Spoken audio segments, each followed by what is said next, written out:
Hi everybody, welcome to Prashanth Jawahar. இப்போ நம்ம பார்த்தோம்னாக்கா, இந்த ஈரான் வார் போயிட்டு தான் இருக்குது, இன்னும் நிற்கலை. ரெண்டு பக்கமும் வந்து பயங்கரமாக தாக்கிட்டு இருக்காங்க. இஸ்ரேலும் யூஎஸும் அடித்தாக்கா இமீடியட்டாக வந்து அவங்க சைடும் வந்து ஈக்குவலாக அதுக்கான ரெஸ்பான்ஸ் வந்து கொடுக்குறாங்க. இவங்க என்ன தப்பு பண்ணிட்டாங்கன்னா, இதில் யூஎஸும் இஸ்ரேலும் இதில் வெனிசுவேலா மாதிரி ஈரான்னு நினச்சிட்டாங்க. பட் வெனிசுவேலா மாதிரி ஈரான் வந்து கிடையாது.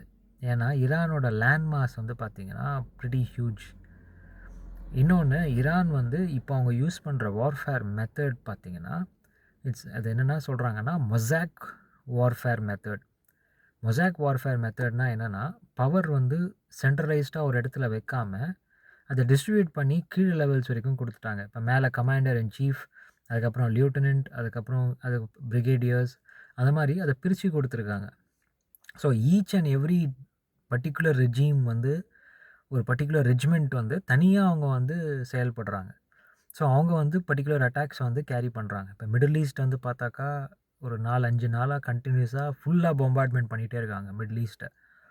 ஸோ இதில் இப்போ ரைட் நோ யாரோட கை வந்து ஓங்கியிருக்கு அப்படின்ற மாதிரி பார்த்தா, ஆக்சுவலாக இப்போது கண்டிப்பாக இஸ்ரேலும் யூஎஸும் பார்த்தா நிறைய பேரை கொண்டு இருக்காங்க. அவங்களுக்கு டெக்னாலஜியை வச்சு நிறைய பேர் அடிச்சிருக்காங்க, எல்லாம் பண்ணியிருக்காங்க. பட் ஆனால் ஈரான் வந்து இதில் கண்டிப்பாக வந்து எல்லாரையும் வந்து திரும்பி பார்க்க வச்சுருக்காங்க. ஏன்னா அவங்களோட ஈக்குவல் அட்டாக் பண்ண இமீடியட்டாக வந்து ஒரு லெஸ் தென் ½ அன் ஹவர் 1 ஹவருக்குள்ளே வந்து ரிட்டாலியேஷன் அட்டாக்ஸ் வந்து ஈரான் வந்து பண்ணியிருக்கு.